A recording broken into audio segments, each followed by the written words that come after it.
I guess we're live on Facebook. I'm Anna Rose.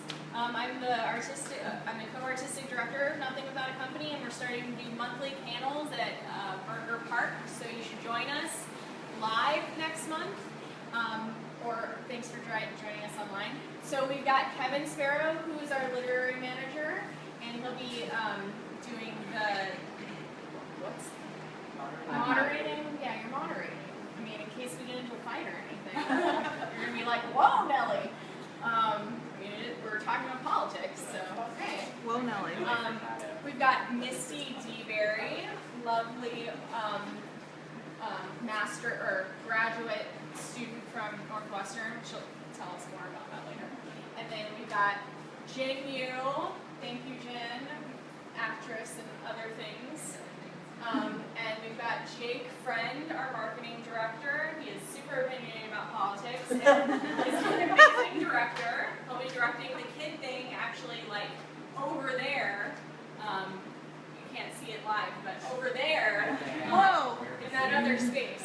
So let's get to it. Let's start talking politics. Great. Yes, politics as a force in the theater world. I did want to start with, I sent the panelists a note, so I'm going to start with that note to share it with the group here and over there. But I was thinking of this panel, this title of, well, what do you mean by politics? What do you mean by politics in general? What do you mean by how it interacts with theater? So I was thinking we're at this particular moment in the year, the decade, the century. It feels like a very pivotal time where we're hearing the word politics thrown at us about the election season, about how we should feel about government, about policy in that way. And so I think we are looking at it in this kind of coded as, okay, this is how elections work. Just getting close. Oh yeah, that will help. How our policies around closing windows, how we think about how our government works and whether that includes us in its workings or not. So I think that it can be this very loaded but also nebulous term, right? Like we're like, okay, what is this politics of election season? How do I have to feel about Trump? How do I have to feel about Hillary? How do I have to feel about X, Y, Z factor of these things that exist? Maybe I'm close to them, maybe I'm not.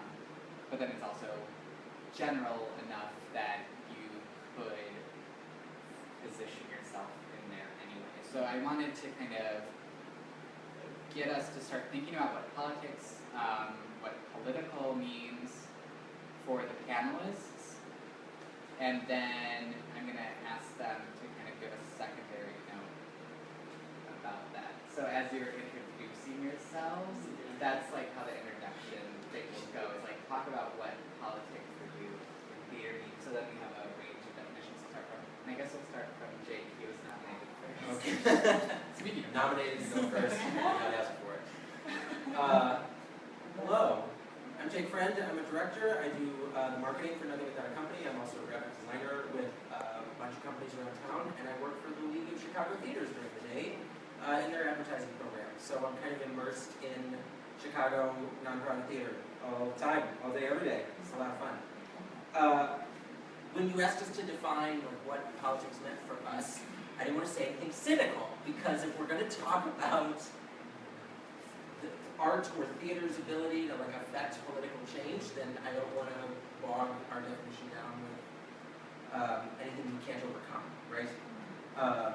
So the definition I came up with was politics is the work of collectively deciding how we move forward as a society, right?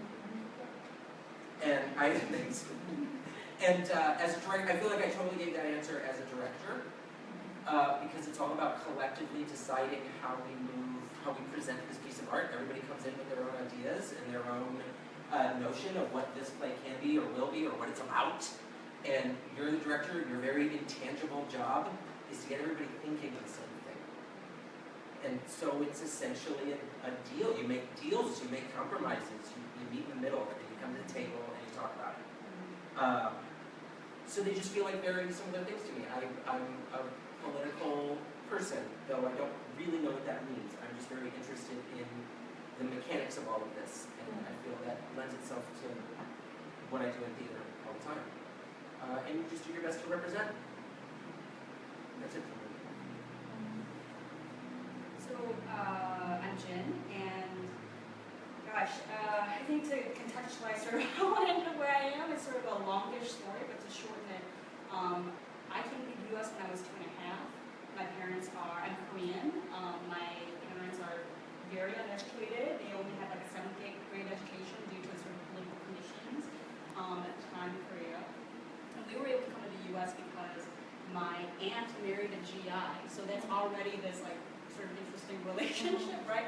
So then I think we moved around a lot, and I think really for me, what's been key in my development as an artist and a thinker is like,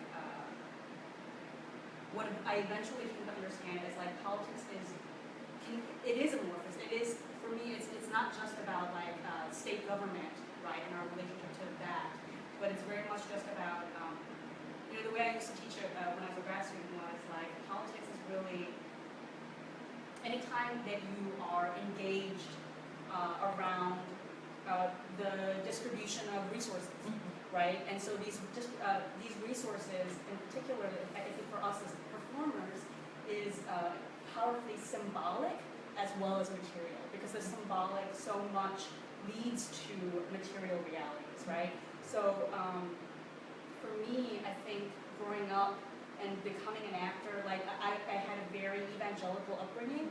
I was very, very Republican. I was like literally, not in a derogatory way, but I was like a Bible banger. I was like deeply entrenched in a very Republican, conservative way of thinking. You know, I really bought into what I now consider to be the lie of meritocracy, you know, and so it's interesting now.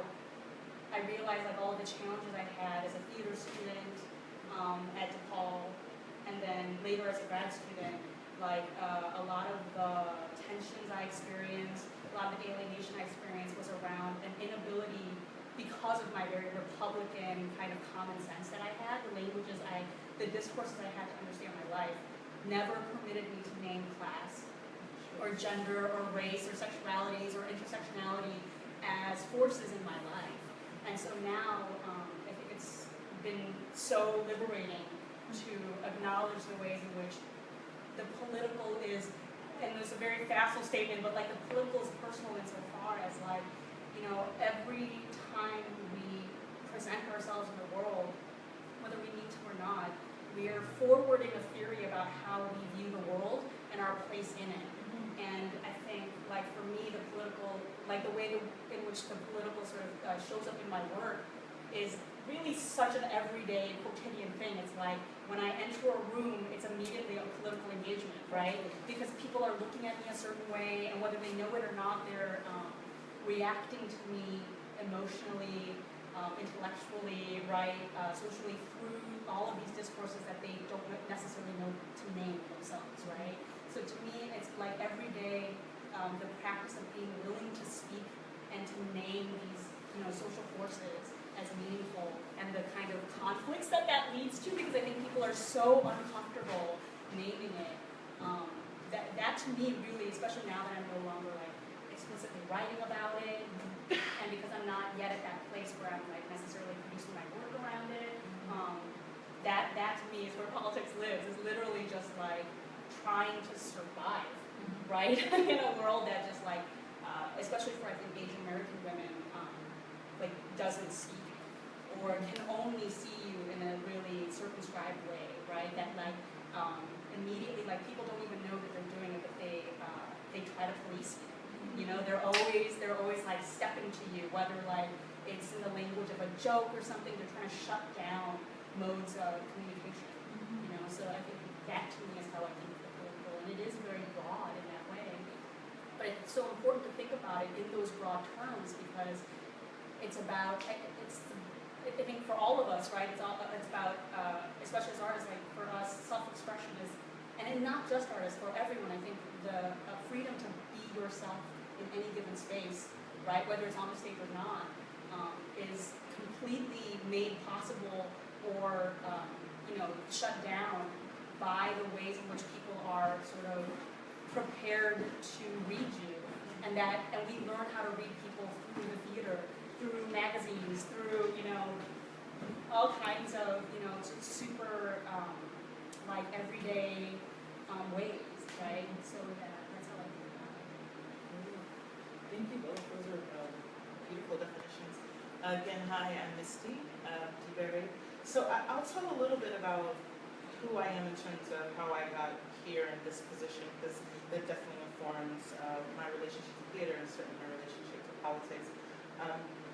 But I think it's important to know about me, at least, that I started my work as an artist as a traditional classically trained theater person. And I had spent some time in the East Coast in New York, and I was doing work there, very much doing the grind of rehearsal and all that, and auditioning, while also working little, for me, they were small jobs. So like anything from teaching after school matter kind of classes to hip-hop theater festivals and things like that.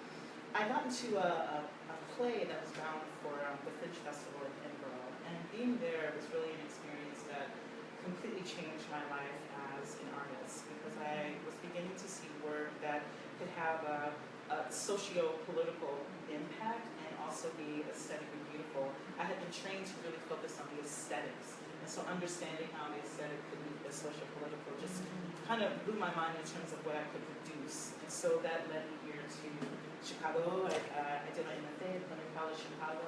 And what happened, I'm saying I was primarily trained as a theater person, but I began to do more performance art, kind of interdisciplinary work. And once again, I maintained that kind of connection of working with activist communities, with gender violence. I did a little bit of time at the Goodman in the education program. And then I taught for a little bit at DePaul in the Women's and Gender Studies department. And after that, I ended up at Northwestern, where I'm working on a PhD in performance studies. So I'm saying all that to kind of draw a picture of two things that's happening. So one, I kind of work at these intersections of theater and performance and like visual culture that's really important to me.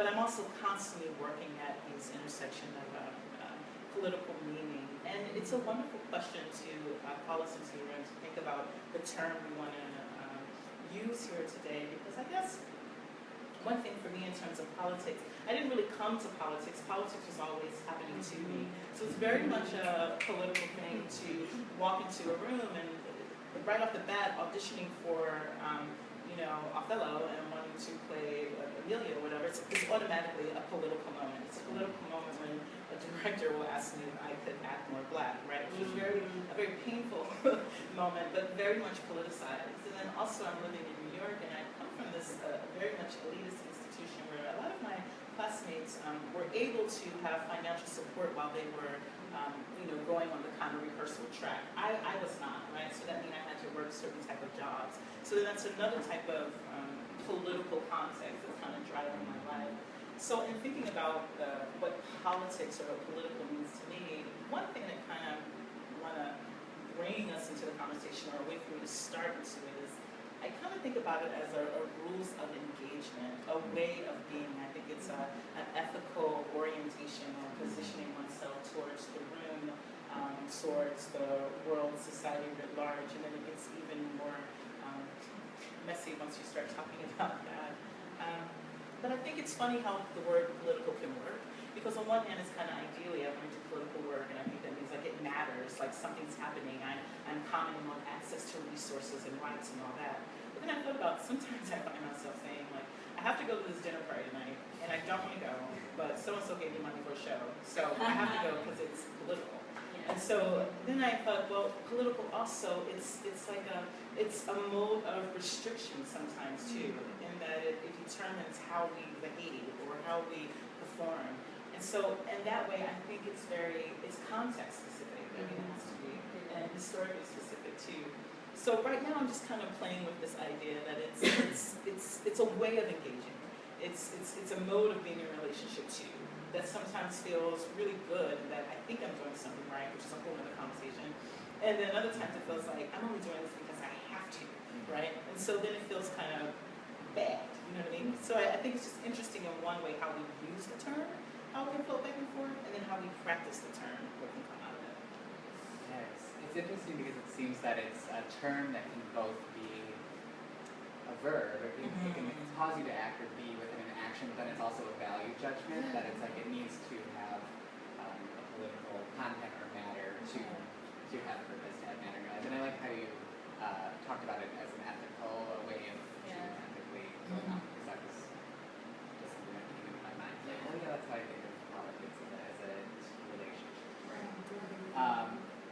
So that kind of made me come back to this question of does personal politics matter to you? How much is your personal politics being apparent in what you put out in the world, whether that's through activist work or whether that's within your theater work, maybe you're leaning more towards the creative side of things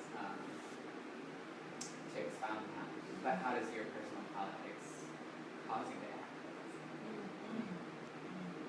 Are you coming back down here? I don't know. Was great. Now the rules are out the window. Go for it. I feel like all political views are inherently personal, right? You build your political identity in part because those political views need to serve your interests, right? It's like faith. Faith is inherently personal. It's when you come into the room with other people that compromises have to be made.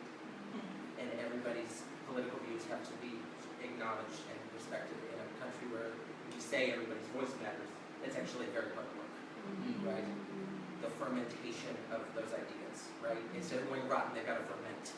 We've got to like get them together, and yeah, they're going to get more complex and a little bigger and a little broader, but it's going to be something for everybody, right? And so I guess it does kind of tie me back to what I said leading in, is directing plays is a big old compromise. It's all about taking the personal views and developing them into collective ones. What do you think? I love that everybody has really drawn out the sort of the emphasis of the way in which politics, the way you live politics is through an ethical orientation, whether that's trying to ethically collaborate or be kind to yourself in scenarios in which you feel really, like tied down. Because I don't think that's how we tend to use the term at all. And I think that and it's interesting that everyone is bringing that up because it makes me realize in my own life, like, that's where I suffer the most is because I feel so often that is not the way in which people step into the room. I don't know, I mean, I had to say, like,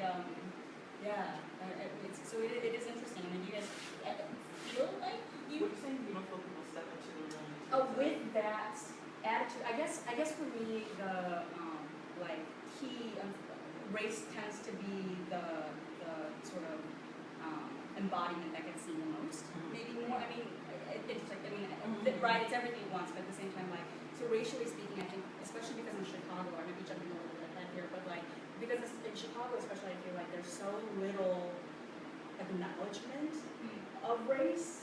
And there's so little self-awareness around race in the theater scene specifically that it's cool to hear you guys bring up the ethical, like how important the ethical is to the political in our artistic practice, because I feel like that's where there's such a gap, right? Like I think there is so much goodwill in the theater, like people wanting to do the right thing, but then just being completely oblivious as to like what that would mean. Right? And I find like that has been a challenge in the way in which the political enters my life because I feel like it makes me feel bad because I'm hearing all this like beautiful like orientation towards collaboration in this way that like for me the political in my day-to-day work is always about conflict. It's about the total refusal to permit me to be a particular kind of political body. Yeah, I think that therein lies that. Like, how do we work within that conflict? I think it's actually the orientation isn't a static place of arrival, but a constant practice. And then how we then come into that practice based on how we function in society, how we're read, how we perform, how we're even prepared, willing, able, capable to talk about and actually engage in that work, I think that's the ethic of it. So for me, it's not ethical, like, it's such this ethically great thing, and that's frustrating, because that's not how it really lands. And then sometimes I get in a room and we all kind of, whoever I'm in the room with, we relate based off of a certain, difference or something that we share. I'm in a room with a bunch of black women or a room full of women of color, and we're doing good. We folks who have it, we got it. And then sometimes I'm in a room and most people are their white allies, and we're doing good too. You got your politics down, I got my down, we're cool. And then sometimes I'm in a room and we share the same difference, and it's jacked up. Like, no, that's not right. And I think that is the word. And I think sometimes that this glossing over, I think, is what you're pointing to, or an inability to name certain positions kind of get lost in this pursuit of wanting to do good, or just by the nature that we're having a collaboration, things are going well. Sometimes I think it's lost. But yeah, it's just to say amen, and I hear you. I think that ethical component is something to constantly recommit to re-engage in, not arrive at so much. Can I ask a question around that actually? So I'm curious for both of you, because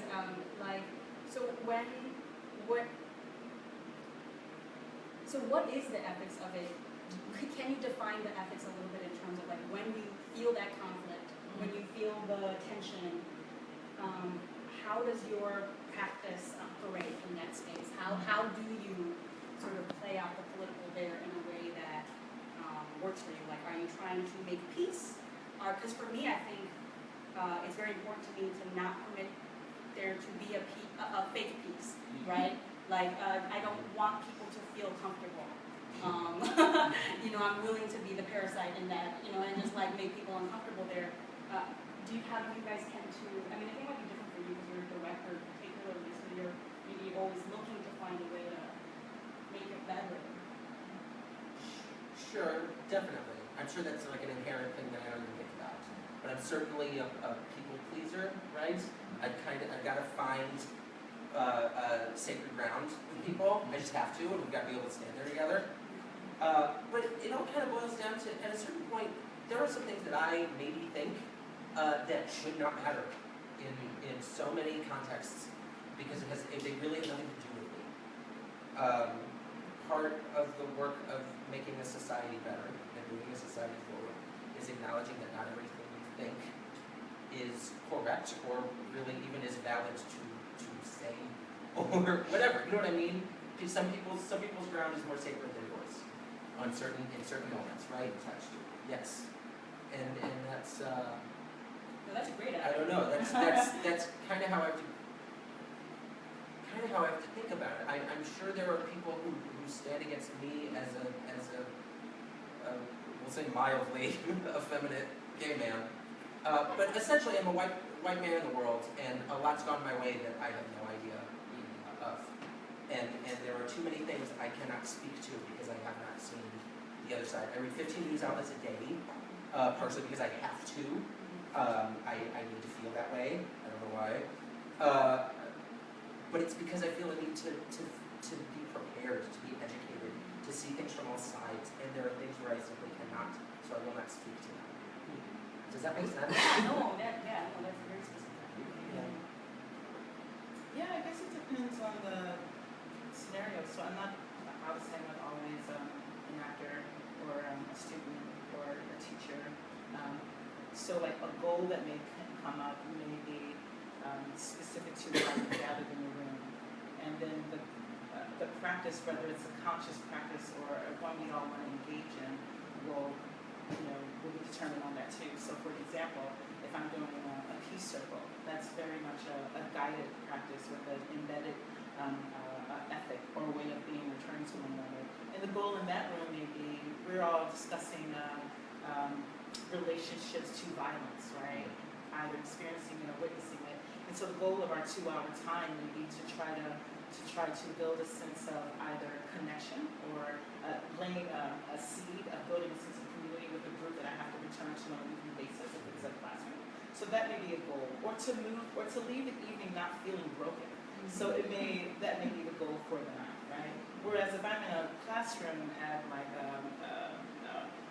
or if I'm in a gallery setting and we're doing an icebreaker at an elitist institution, institution, and I don't know anybody from Adam, and I'm going off of the general principle that maybe we all kind of want to be good to each other, but I'm not really sure that you would even identify the fact that, you know, I'm black, I have a big body, I have dreads, and you're in your body the way you are, then the expectations, then they're not spoken. They're not, the practice isn't clear. So then the practice becomes about how do I be a conscious living person in this space and do what I'm capable of doing in the now. Maybe I'm too exhausted to explain to you why this even matters, and I just want to look at Van Gogh. Like, you know, maybe, or maybe it's a moment when I have to say, no, this is a moment when I have to step forward and say, hey, can we think about X, Y, or Z? So I guess I'm saying that and I think that's what's I think that therein lies somewhat of the point, that it's maybe the ethics I'm pointing to, or the practice I'm pointing to, is I think I'm calling for a conscious presence, or a presencing, which requires, one, that I kind of take account of what I can do, what I'm willing to do, and two, who I'm in the room with and what we can do together. And that can be anything as small as I want to feel not broken when I leave the room, to I think this may be a good moment for us to understand something about invisible privilege that's happening. Right. So I think that's how it begin to start to qualify it. Yeah, can I just say though, as an like from the position of being an actor, I often leave so disempowered. or let's put it this way, I think it has so much to do with who you're in the room with, who the director is, and the makeup of the cast that you're with. Like, because I think, so I think that's always it's really hard as an actor because, and I think actors have different positions on this, but I've always come from this really traditional sort of perspective where it's like the actor is, you are the puppet. You know, you're a collaborator insofar as you realize somebody else's vision. You're like the page, right? And so already that I think in some ways like you disempower yourself by thinking of yourself that way. But like when you're in that room, it's very, very hard to be unbroken.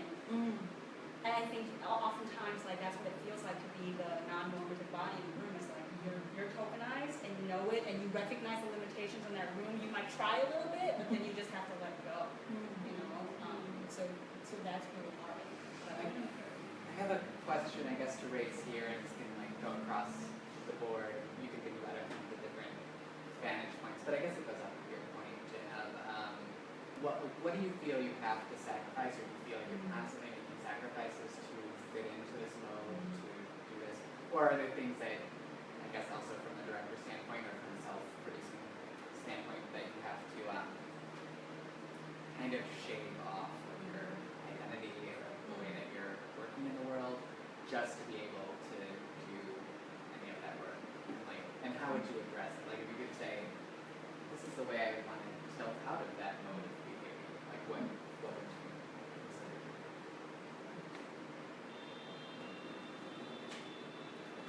Yeah, I mean, I think for me, like, for me, that has been a pervasive experience that I'm always struggling with. And that is the question, like, that, you know, I'm always trying to find the answer to. And unfortunately, I do feel like I have to shave. I mean, I leave bruised most of the time. Like, you're willing to sort of, like, say the thing and bring it into the space, but if it's not going to be welcome, or you know, it's just too much because you can't, you know what I mean? Because it's not like rehearsals aren't, depending on your director, it's not a site for political healing. It's a site to like, can we just agree upon what this scene's about? And like you do the everything, right? It's like, let's block it out and let's just get it done. And so, you know, in that scenario, there's not much you can do.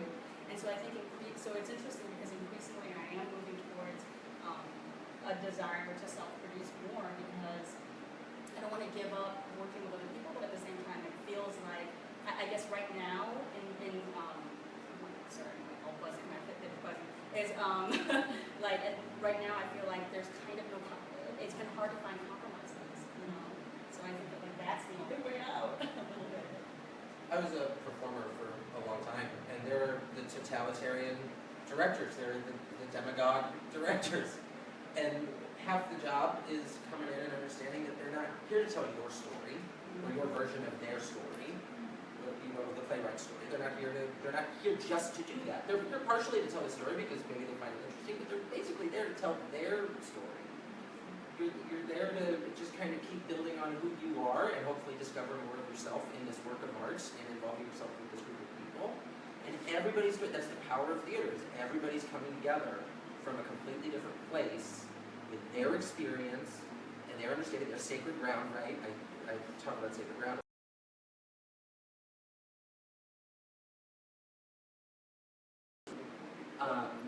This is what I think about the play, this is what you need to understand about this scene, and go, right? It's about how are you connecting, what are you finding, what are you feeling? It all has to start there, because without that, I have no context to actually speak to you as a person about this work of art, this completely intangible thing that we are going to make tangible, right? So it's, and that's a job. You want to just be in charge. You just want to tell everybody what to do, but you can't. You can't. And our government's the same way. You can't just tell everybody what to do. Can I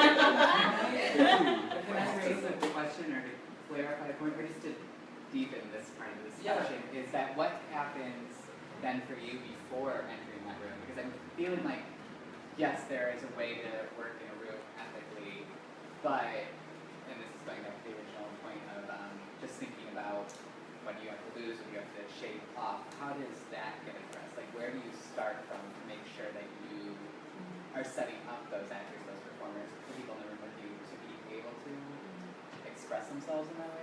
Step one is you represent every part of the story accurately, whether that's in casting or in the design choices you make on your team. We have some things happening right now in the theater community that are coming to light in terms of, you know, who's actually getting the opportunity to tell these stories.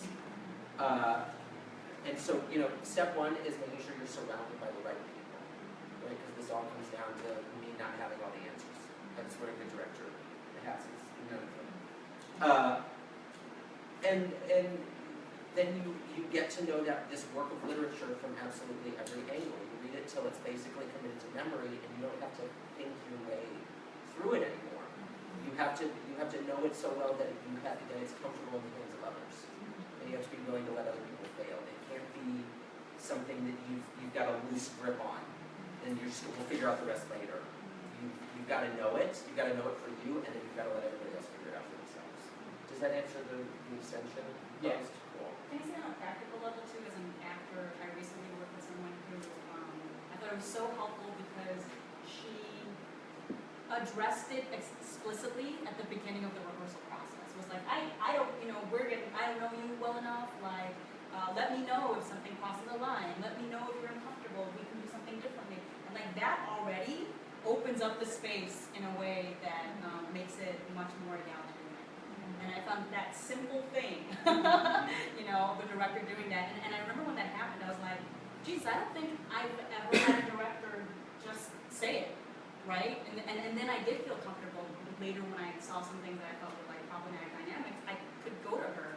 And then even more awesomely, she was responsive to it. You know what I mean? She wasn't like, you're wrong and you're a dick and you're like getting in the way, right? Like, do your job. And she was like, I didn't see myself doing that. I totally see how that's happening.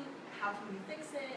So yeah, I mean, and I think that's what you're articulating too. Really, it's like you're really going in with that attitude, and probably you've had that conversation with your actors as well. And I think that the conversation itself is so important. I think you're both right. I really like that. It also occurs to me I'm not really in these scenarios at all any longer. I used to be, but specifically started writing for myself because of feeling so broken and just not having the tools to, or just being exhausted from picking myself up. And then also I just wanted to do stuff that I didn't feel like was happening. I wanted to write stuff that I wanted to read or perform stuff that I wanted to do. And so then it's a very different scenario. Then the power play comes in producing it or getting it seen. And then those type of dynamics you have to go through. But I'm in the classroom a lot. I'm in classroom scenarios a lot, which is its own type of ongoing theatrical performance experiment. And it's very helpful at the top of any class. I actually, in a very similar way, like when a professor asks me how I'm doing and then waits to listen. Like just something about beginning to open it up in that way. And I appreciate things that get a little more particular in terms of how to be in the classroom together and work through difficult conversations. But that's always a helpful device in just getting into a room and feeling like I'm approaching a moment of being seen that's really helpful. But then just being a solo artist, and then like with this type of emerging academic at the same time, I'm in very, very different scenarios. So listening to you two is very much reminiscent, but then it's also just kind of just peeking in on what's happening and how difficult these spaces are. Yeah. Yeah, I think I'm curious about that because our last panel was self-producing, just turning it back on that.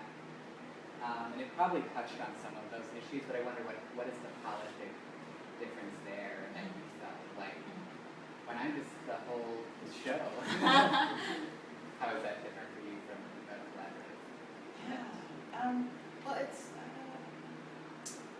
different in maybe it's not a cast, or it's a cast of one. So the craft is different, right? So I'm not really engaging and working off of, and I don't have a director necessarily. Sometimes I have that's telling me what to do in that way. But it's quite similar that it's always an engagement around power and who has in the situation, who has access to it and who doesn't, who's in it and who's not. And so it's a similar game, different setting. So I guess some of the it's kind of the scenario I began with. I have to go to this dinner party, which I don't really necessarily believe in the group vibe, but I know that it's the right thing to do because someone's going to support my show. I mean, it sounds kind of small, we all kind of get it, but that also begins to determine sometimes how you behave and maybe even the person you become, and what you expect of others in a particular community.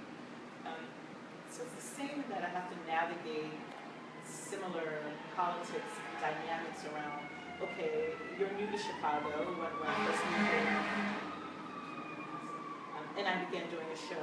Do you have enough social capital to do the show that enough people will come and pay to see you here and it's worth my investment, right? And so then the different hoops you have to jump through to either prove that or get yourself to a position where you can show that you have people that will come and then that can impact your life just financially. So now I want to do a show and someone's interested in me, but they're not sure if I can actually pull people in, so I need to go do something else, and that means I got to take up a side job, and I'm trying to go to school, which isn't my scenario, by the way, but it's just a useful example to think through. So so some of those things kind of come there, or coming in a room. This is really good. Coming into a room, and all of a sudden you're the exotic artist that's going to fulfill the mission statement of diversity for us. And tell us about your experiences growing up with your poor mother, and now all of a sudden you're this other person with a capital O in the room, and it's a whole nother performance next to the performance that you're trying to write about this performance, but then you find yourself kind of embedded in it in another way, and sometimes it gets messy and weird, and there are moments where I'm complicit with it, right? And so I think it's just that constant, exhausting, sometimes illuminating word. That's what I would say. Can I dig back into Cameron's earlier question around that? And just like, so how have you? I'm so curious. How have you managed that? Like, can you talk with any specificity about like when you maybe shaved some of yourself off, and when you felt kind of comfortable negotiating with that power? Because I think as I age, I think I'm arriving at this place where it's like I'm a little bit less purist about like, I need to be me everywhere all the time and say my truth, and you know what I mean? Like, and I think increasingly I'm like, that's not the world. You have to know what you can get, and some, right? So like, I'm curious how, especially when it comes to self-producing and being in that room, having those conversations, do you kind of aim yourself towards getting what you want, and does that leave you feeling like you prostituted yourself, or do you feel like, no, I got it done, that's how you hustle it? Like, how do you feel about that? I think I have to move us to the academic scenario to really answer that question. And so prior to being a PhD student at Northwestern, and prior to being, and I'm naming that because saying that comes with a certain type of power or like emerging authority for sure. Prior to being, but I am a student, right? So prior to doing that, I was a professor in the classroom, which is a very different relationship to power in an institution, right?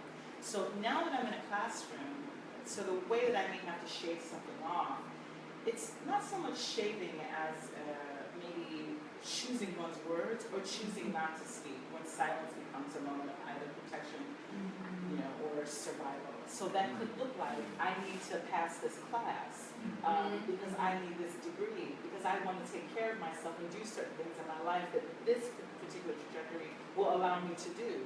So therefore, when you say this thing about, you know, since Obama was elected, we're past race. You know, that's not just something I could speak to. But how I speak to it is very much determined by the fact that I am not a professor in this classroom, but I'm a student. And so in this moment, I can't step forward with the utmost bravado. I have to be really careful about how I protect your position, how I protect my position. So definitely in those moments, I feel like, you know, or sometimes I was at an opening the other night, and you know, it's just it wasn't about me. I wasn't trying to produce a show or anything, but just the work of trying to connect. And so I find myself doing this weird everyday chitter chatter, and I'm like, I'm not really in the room right now. I'm just kind of like chatting with you, and I actually really want to have a connection. So sometimes it's that low key, but other times it's moments of I got to get out of this class and pass. And so how do I negotiate this moment where I feel like I can look at myself tomorrow morning? And sometimes I can't say anything in the classroom either because I'm in the moment unable. And so I may have a community that I can, you know, or I can write about it, another scenario that happened to someone else in my dissertation. And that's not about me and you know. So that's kind of an example of it. Because then you made your peace with that, though. It doesn't make you. I guess that's my question too. Is like, do you feel okay with that? Oh, well, I'm not in a position where I feel like I gotta go make peace with myself in terms of the way that I live and move about in the world. But I am in positions where I have to be very careful about how I negotiate a particular moment because of the power dynamic. But personally, I'm not in that kind of struggle at all. Yeah, I always moralize it. And I think that has been a problem for me, you know, that I'm always like navigating is because I do later feel like I somehow undermined the larger politics. And then that's something I think I'm really learning to give up a little bit. Like, it is just, you gotta see the goal, get through it, and then that's how we're gonna do. I was interested in this point about what negotiation means, which it also is a very loaded term to me, like if you think about politically. But I was considering negotiation in that form, and this is an internal thing that you're doing. It's not really with someone else in this way that's being described. So is that becomes a performance of itself, that becomes maybe theatrical in its own way, and like on a very personal scale, but it is performative. You think about how am I performing the way that I want to get this across to someone, whatever that political or personal context is. So is there something for you, is there a separation between living one's politics, or speaking one's truth, or whatever you name it, and letting that be apparent, and the performativity of that? So I think of the ways that people will classify what a social justice warrior is, or something like that, where the performativity that's considered disingenuous in some way. Do you make a separation that way? Like, does it matter to you if someone's speaking to politics from a genuine place or not, if they're still doing the work? How do you navigate that space? A lot of responses from I'm looking at, let me think about the time too, because we might be able to. So what we're basically, I was hoping we'd get to like the theater of social media. Like, Well, here we go. today, like, it's just, I was aiming right for that. Hi. Theater. You can't really talk about politics today without talking about everybody feeling the need to release a statement on the national anthem. And it's fascinating because does it move us forward? To go back to the definition that I randomly wrote down, does it serve our moving forward as a society? Does it serve the discussion at all? Is the exact same thing going to happen regardless of what somebody says, somebody shouts on the internet? Because eventually, I really see no productive conversation on the internet anymore. I really wish I did. I want to believe that there's something happening out there that's moving us forward, but it really just feels like everybody feels the need to speak that way because they're safe. Because they're safe behind their screen, right? And so it immediately strikes me as disingenuous because it somehow in my mind, and maybe it's not always the case, but it somehow fails to connect their point of view with the rest of the world. It's their point of view isolated and boiled down and screened into the toilet of the internet. And I don't see it. I don't see a conversation. And that's what I'm always after, right? I'm after the conversation. The face-to-face thing means a lot to me. And so when I don't see it, it turns me off.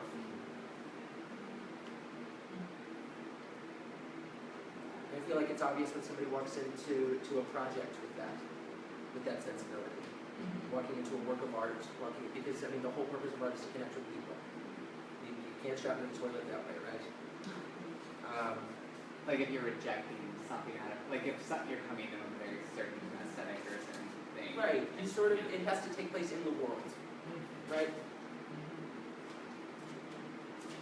That's weird. I mean, politics has become, in social media especially, which is so pervasive in our lives, like, it has become the way in which people feel like they're being political, is making statements on Twitter or Facebook or whatever. And I feel you, like, you don't want to see it as disingenuous, but it's a challenge. It's a challenge, yeah. Are we opening the talk? Yes. Yeah, because I have something to say about that. Yeah. That's Oh the God, I feel what you guys were just talking about because I run a company and there's like What's the name of your company?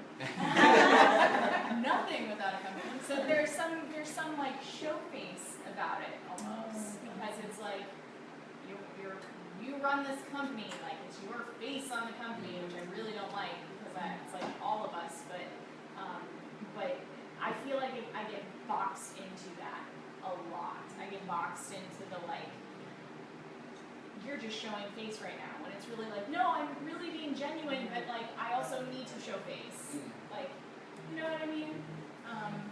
That's what I have to say about that. I think there's.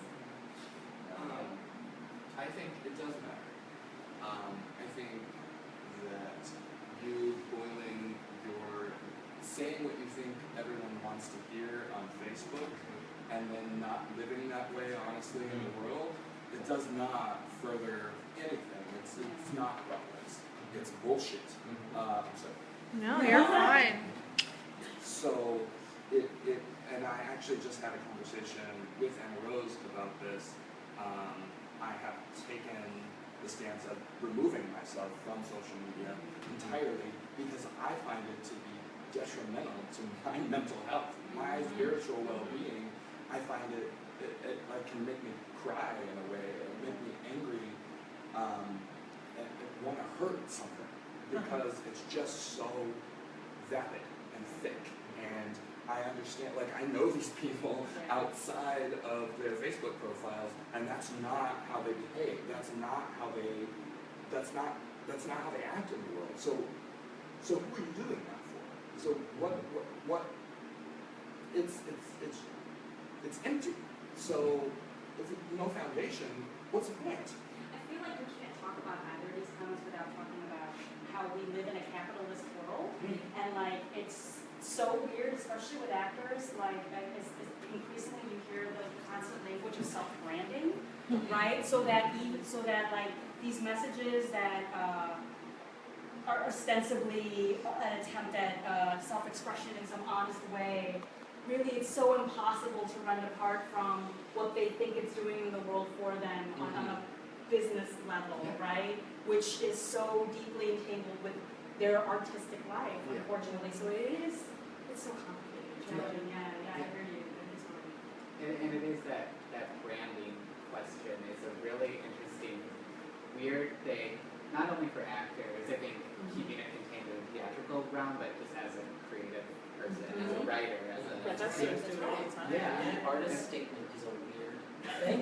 In a collaborative art form, it is weird to say Jake likes to blah, blah, blah, blah, blah, blah, blah, blah, blah, and he likes to bring bring light to blah, blah, blah, blah, blah, blah, blah. And it's, what has that got to do with me? What has it got to do with me? I'm there to be with other people. I'm there to engage with an issue. I'm there to really talk about something, to connect, and present to an audience that doesn't know they're paying for a night out and they're going to learn something. Like, that's kind of what we're all in for, yeah? Let your work and your actions speak for themselves, but then how do you get people to view your work Right. and your actions without this sort of brand? Right. Because all you want to say, what you are to say is, give me a job. Give me a job, I'll direct the play real good. Really good job in life. Has anyone found ways or thought of ways to circumvent that? I think it's a thing that you, again, to fit the capitalist nature of that, like, well, this is what you do, so I just plug in this information. It's very binary, it's very, like, formulaic. Are there ways to get around that?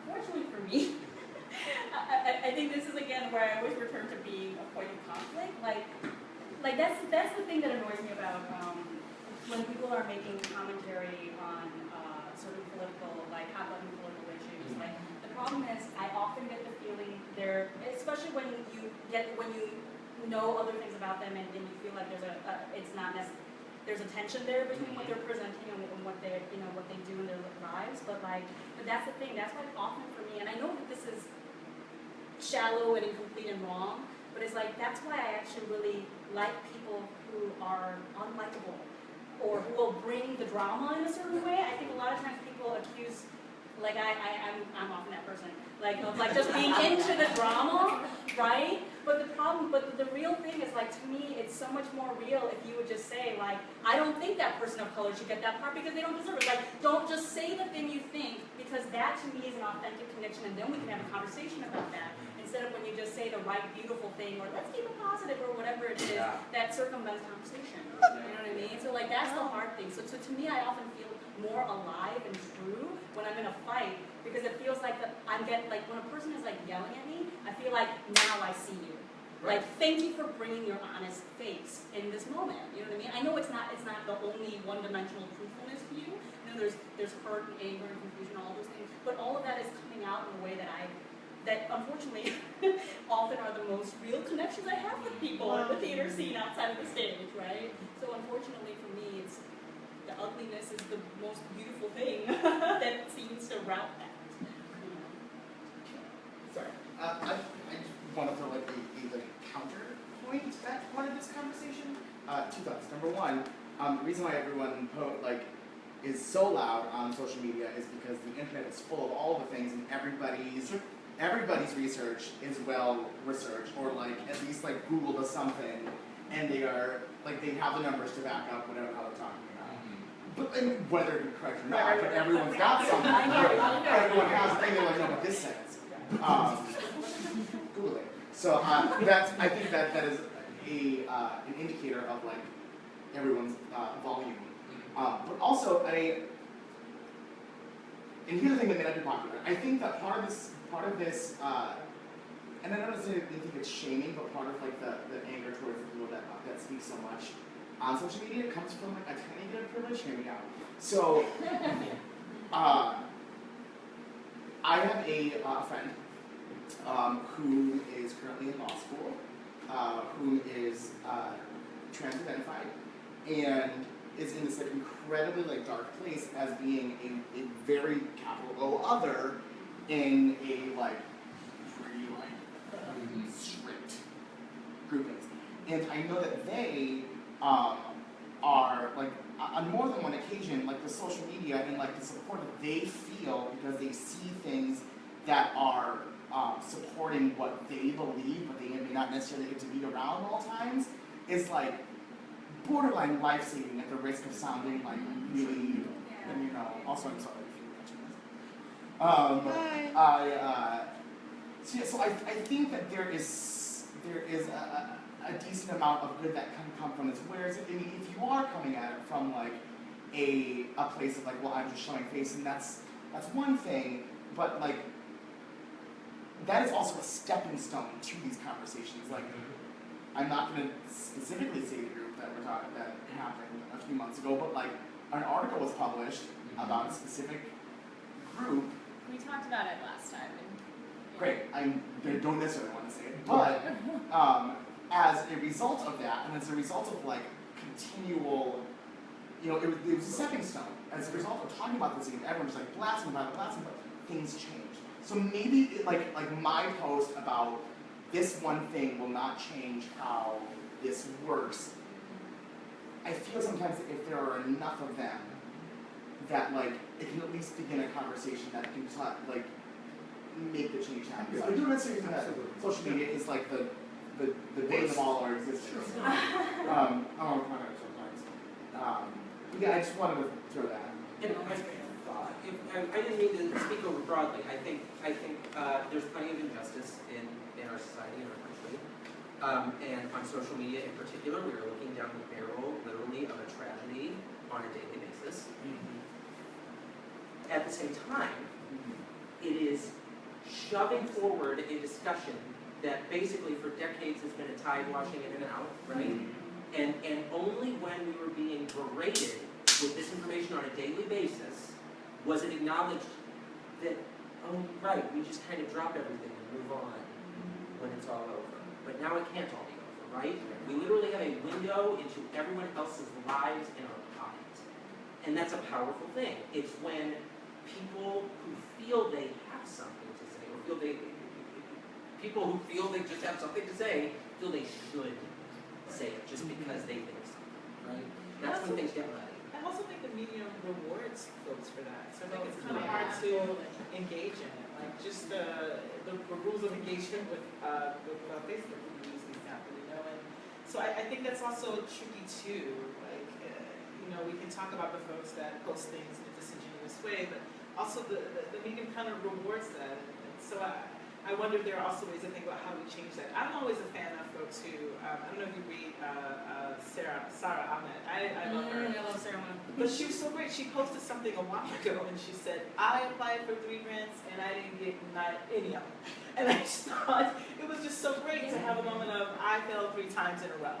You know, just to talk about that. Like and every once in a while I will see friends who will post like, you know, I'm just having a suck-ass day. Like, you know, and I think that it's a little different than what we're talking about because we're being really just politicize our conversation. But I think that's a different type of political moment that's coming through potentially in terms of just what we expect or what we reward or how we get pulled up in the habitual nature of even posting on Facebook. But I feel you, sometimes it's like really, you know, you can hear something coming through. It's just kind of ridiculous and not real. And other times it's a lifeline, right? And I think that's what's so, you know, powerful about it maybe. And that's it.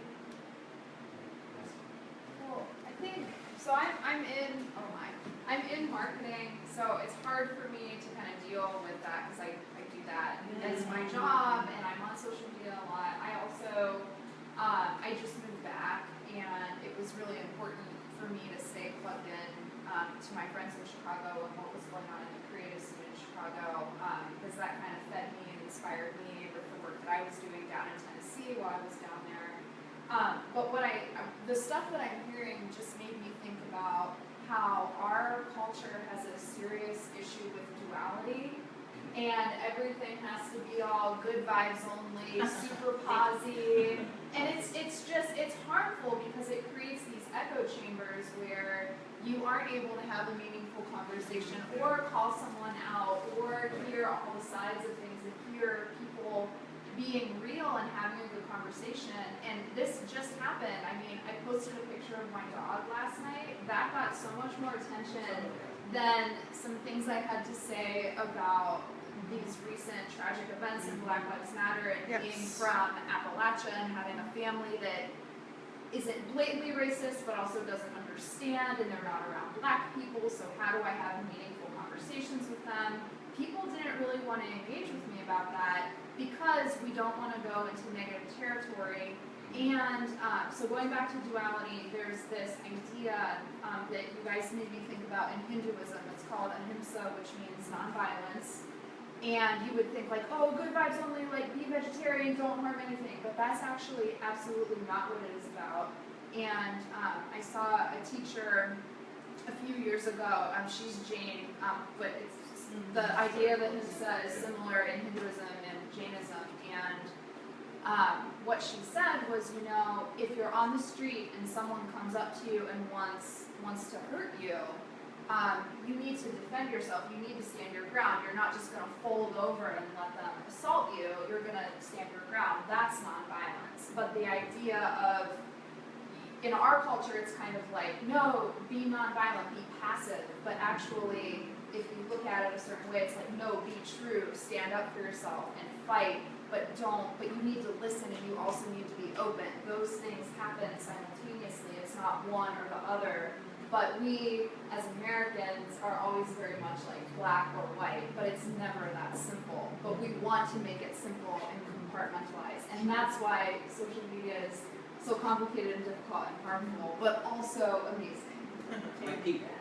Yeah, exactly. Like people. I have a question stemming off of that, or thinking about the social media, and just to turn it back, because it's turned into that conversation, which is great. A great conversation to have, and very political. And this coincides with it, but just bringing it back to the theater.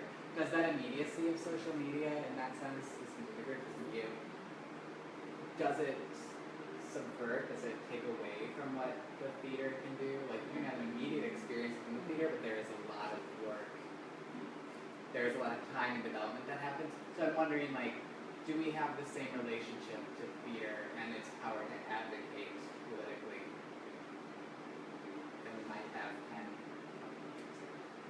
It's maybe changed what we mean by immediate, Yeah. right? Because the world of theater, the world of iPhones is immediate. The immediacy of theater is you're in the moment with these people and their situation. And like any political campaign, for anything, for a law, for a person, like any campaign, a piece of theater is just a big hypothetical question, right? And you're sort of left to consider it.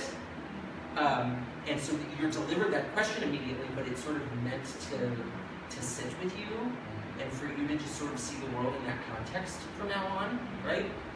And so I think in a world, as long as our world still makes people turn off their phones when they come into the theater, and to experience that kind of immediacy, the immediacy of people, I think the theater kind of remains relatively untouched. I think it's why it's so quaint, maybe.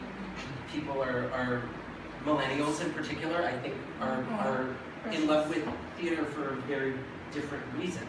Just because it wasn't part of our world growing up. There's something very personal about it. So as long as we make people turn their phones off, I think the immediacy of theater remains its own thing. Yeah, sharing a space is unparalleled, Yeah. right? And they are polarized experiences in that way. So yeah, I think fundamentally there's always going to be a space for theater, and it takes it away, per se. Although, I mean, in this landscape, it's so hard just because space is becoming so precious. So it has. I feel like the internet is becoming a place to. I mean, it is sort of like eating the world in a way. But I do think people respond to being in a room with bodies, and it's so intense. As long as theater can evolve and progress and start to represent and show people like me, like you, like, you know what I mean? Because there is something very powerful about seeing that, like somebody like you up there telling a story or something close to it. It doesn't have the same resonance in a GIF. It's far more powerful to see on stage or in film. But I do think that film and theater is sort of lagging in that respect, in that we are not showing the world the stories that should be told, or all, you know, like, I'm not saying that the white man's story is not special and that it shouldn't be told. I'm just saying that other stories need to be told as well, right? Like, and I want to see that as well. So as long as that happens, sure, yeah, there's always going to be space for it. There's something about theater too that when we talk about theater that brings up considerations of accessibility, either financially or culturally. Exactly. You know, so like who goes, go, who gets reached out to, where the theaters are. There's something about social media. One, just the fact that it can be repeated. Not a theater can, but the way the immediacy kind of gathers in such a way, the way it can gather momentum, and also the way I can now be on the bus with my friend and we can watch this performance artist together doing this thing on the side of the street. And hey, I walk down that street. So there's something though that's really special that I don't know if it can inform theater, but it definitely is worth paying attention to. I sometimes feel like theater has its own type of, just saying theater, has its own type of like cultural elitism that I know everyone in this room is struggling against, and some of our productions maybe will even fall into, but still I think culturally holds itself that way. In a way that social media and YouTube and its accessibility to representation, to possibilities for what I can do is special and definitely worth holding together with theater for sure, and thinking about longevity. Sure. I was interested in that, just bringing up like things that may not fit with theater or performance art. There is, to me at least, I feel or I find doing work in both, that theater has this particular, I don't know if gravitas is the right word, but people are just like, oh yeah, it's theater, like you can respect that. Performance art is a thing where it's like you can let go of that. Like people understand like, oh, okay, this is fine art, and I don't have to engage with it. Like it's supposed to be unattainable, or it's supposed to be whatever to me. So I always think about that. Of what is that barrier? Why do people disengage from things? Like what is a code that you have to disengage from, and why does that become? Is theater humming that, or does it shy away from that? How do you subvert that? These are not actual. This is all floating hypothetical thing. But I was thinking about that issue of coding. Like, what do we need to think about? Maybe this is where the broad question is what codes do we have? What things do we need to kind of acknowledge in certain ways so that we can say to people, like, well, this is how I read theater, and why it's valuable to you, and not a random selling. That's also the thing I was thinking, like, well, yeah, I'm a music man. Buy some theater. It's interesting that when I hear you say that, it's like even preceding the issue of the coding is, I think, of the accessibility. It's like, I'm an actor and I can't even see the theater anymore, you know what I mean? Unless I have a friend that's in the show, and I was like one of the first 5 people to like get the comp because it's so expensive. So it is, I think also it has to do with the forms of theater we're talking about, because I do think you're right, like when it comes to like an installation piece or something, like the word itself is so intimidating to people, like they don't know how to approach it. But I do feel like once you can get people in the room, there's so many, like just, I mean, I hate to say it's more accessible, but I think people, when they see just a show that looks like a movie or something, they can relate to that. You know, but the question is like, can they get in? Can they pay? Would they go? I mean, I want to go and I can't get in. So, you know, to me, it's like there are so many barriers preceding that. Can they get there? Can they get out of their neighborhood? Is it available? Is right. It's such an interesting. So, and then what is happening with the people? Then why do the people who do get in because they have the privilege, they have the access to it, whatever it happens to be, class status or actual like mobility, things like that, why aren't they, where is the lack of advocacy there? Like, well, if you value this thing so much, why wouldn't you make it accessible to other people or find ways to make it accessible? Yeah, it's hard to do. We can talk about nothing without a company in that context, right? I mean, this is literally a theater company that for 10 years has refused to root itself in one place. We say every year, we're going to go put a piece of art in a new part of town, we're going to expose a new building or a new location that hasn't felt theater in its walls before, we're going to put it there, and we're not just going to take the play up to the wall, we're going to make it live in this place so people can engage with it in a real, present way. And so that's just a way to confront the accessibility problem. I think we're lucky that we live in Chicago. I was my Uber driver on the way here. Like, what do you do? I was like, I'm in theater. He goes, so you do like Broadway stuff or what? And I'm like, sure. But there's, you know, and then every Uber driver I tell, it's because I tell them all, there's 300 theater companies in this city. There are 300 theater companies and performing arts organizations in this city, and yes, some of them have big provide at Marquise, and they're very pretty and they're very hard to get into.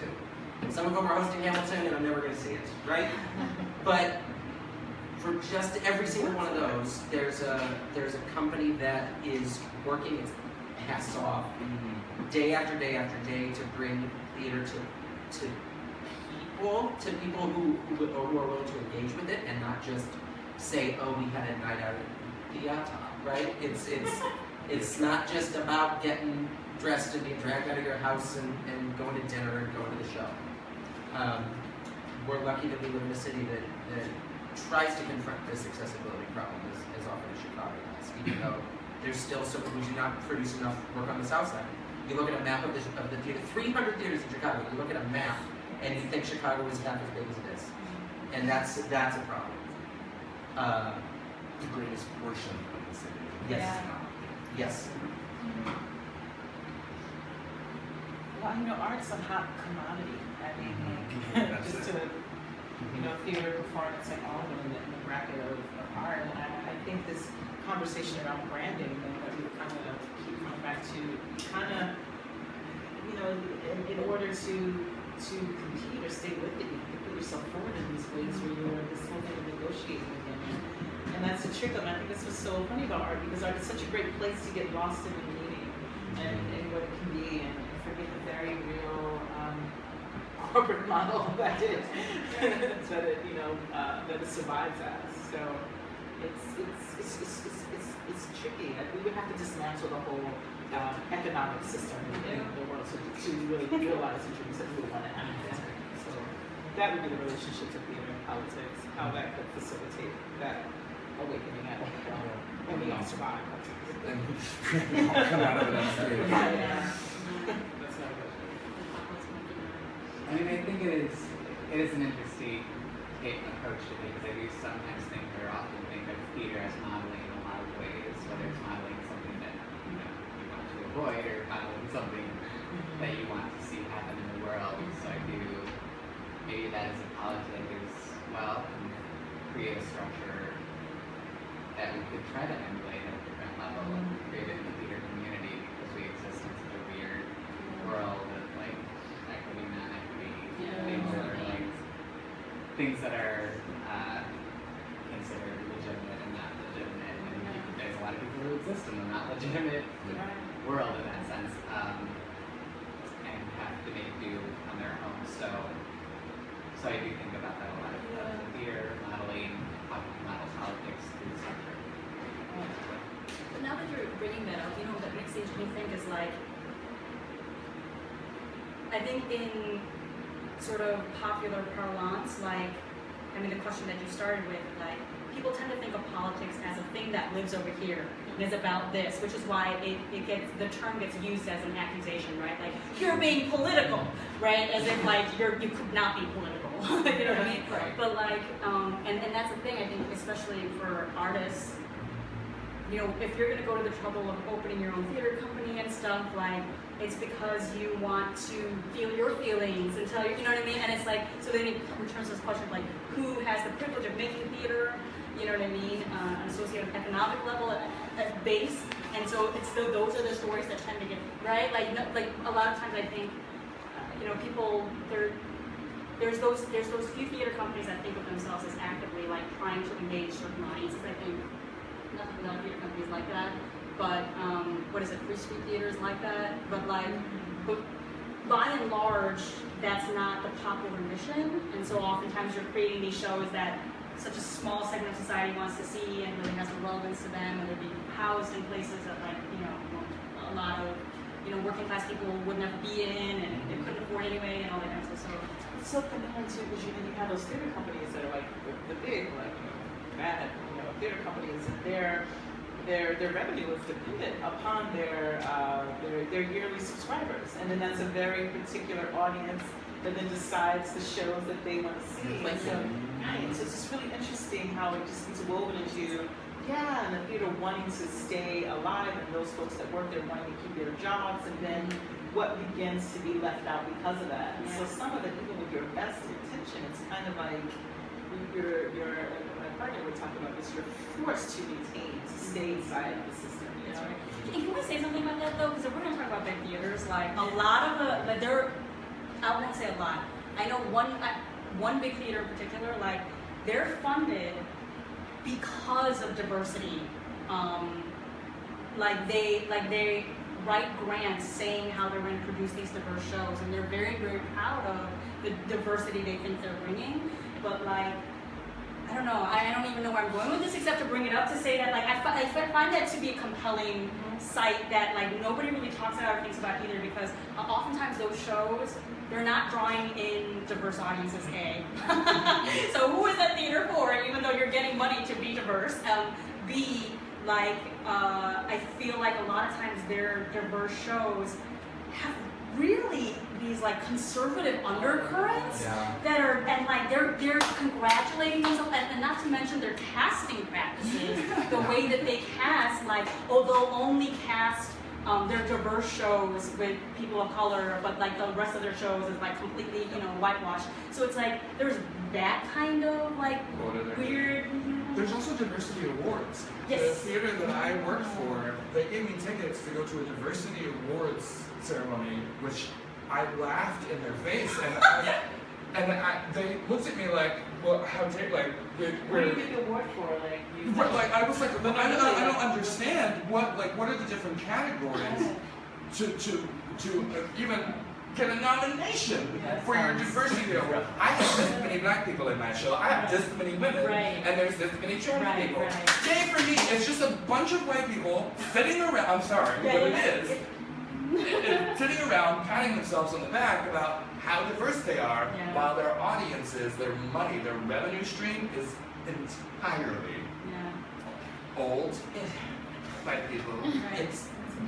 It's interesting being in marketing for theaters because, it's very hard to avoid sales language. And it's weird that in the theater marketplace of Chicago, as a freelancer, you got to view it that way. You're selling yourself to all these businesses. It's a free market. The fact that, like, I worked for a company that produced a play that had one Filipino character.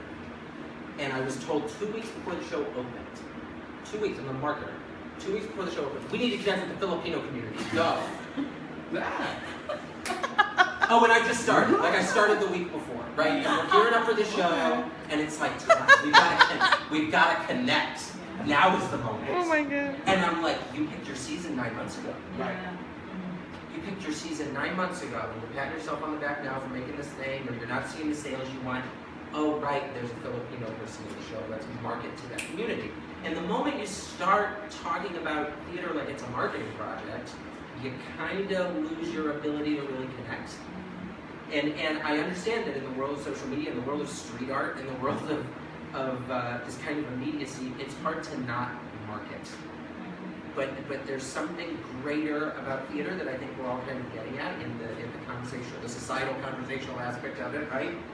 And if that starts with sales language or a marketing pitch, you're really just selling a night out, you know? But you know what? And that's not the goal. Sorry, it's just not the goal. And I was so disheartened, I guess, in that moment. There was so little I felt I could do, not only as an artist, but like as somebody whose job it is now to do what exactly. And how do we know? How do we know we've done well? How do we know we've really engaged the Filipino community in 2 weeks? They buy tickets. Because they buy tickets. Yeah, but then it's like, what do you do? What do you do? Tally of how Yeah, many? sure. I mean, like, I'm a sociologist, so I'm fine with counting things. get to the point. But at the same time, I mean, it can't be the only thing, but here's my thing about that is like, even if it came from a disingenuous sales place, in my experience, theater this is just a sign of like how disconnected people are and how white the theater scene is. Like, they don't know how to do it. They'll bring that into the conversation and then be like, how come that didn't work? And it's like they put up like posters in like coffee spots in white neighborhoods, and you're like, they don't even know how to do it is part of the problem, right? And so it's like, I mean, if it was effective on some level, I might actually be like, okay, that was, I don't know, but at least you're part of it. It's not being real, Right? It's not being real. Yeah, You can tell. I think it's very interesting, and I wonder how that conversation spreads. But since in this case we're kind of focusing on race and ethnicity as a concept or a point of diversity, I think about that a lot. Sometimes interested in my work is how white people, particularly, especially other people of privilege, don't see themselves as particular. A lot of That's times. exactly right. And Yes, that's, yes. I think that is where I'd be more interested in people kind of putting their diversity efforts or calling diversity, saying, well, so what's particular about you as a white person and what you bring to the table? And don't expect to put the onus, I guess, on underprivileged people or people who don't have the privilege to tell their stories in that way. Like, why are you giving them more work to do that you're not asking of yourself to think about? Is always my frame of reference. I love it when we're going to It's a very difficult one, I think, to like share or spread to out. It's like, Well, and it's 8:30. Yeah. Can we keep talking? Or do we have to, like, Well, I want to respect everyone's time, and we did say till 8:30, but and I want to sign off on the live thing. But please join. So thank you, panelists and Kevin and our audience. And we're gonna be back on Wednesday. This was politics and theater, and I think we did a lot of talking about different kinds of politics. So thank you, everybody. And then we're going to be back on Wednesday, October 19th. We do like a little meet and greet from 6:30 to 7, and then we'll do from 7 to 8:30. We'll do site-specific playwriting. So yeah, so if you're interested in what it means to be a site-specific playwright, or what the difference is writing a play versus writing a site-specific play, please check it out. October 19th. It's a Wednesday. All our panels are on Wednesday, and we're gonna peace out to our live group. Thank you very much. Can we plug our stuff? Oh yes. Oh, let's plug. Did you sign out? Okay. Yeah. Cool. So in December, my company, I'm the Associate Artistic Director of Mercy Street Theater Company Internet. Our theater company is producing a play called Merry Christmas Mulch Pile, which is a play about Santa Claus quitting his job and living under a bridge in suburban America and becoming best friends with a trans woman and helping her come to terms with her family. And it's our second year producing it. We're doing it as a radio play. It's written in verse, and it is beautiful and powerful, and we're doing our best to represent. So I hope everybody will come see it. Nice. Who's the playwright? Dakota Parabek is the wonderful, wonderful playwright. They've done work with Nothing Without a Company at our 24-hour fest, so you can see them there. That's in December. That's at the Actors Studio Chicago.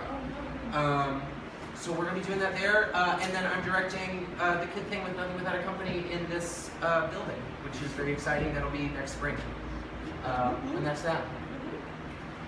I got none. Hire me, bitches. I do have a group exhibit opening, so I feel our responsibility to shout out for the group. It's October 15th at the Preston Bradley Scott Center. It's called Embody, and it's going to be absolutely wonderful. It's all alumni from Columbia College Chicago. It's October 15th, and you should come through, and I'll be there as well. Great, awesome. Hi, I'm Kevin Sparrow. Stay tuned for more. Thank you guys. Thank you. Signing off.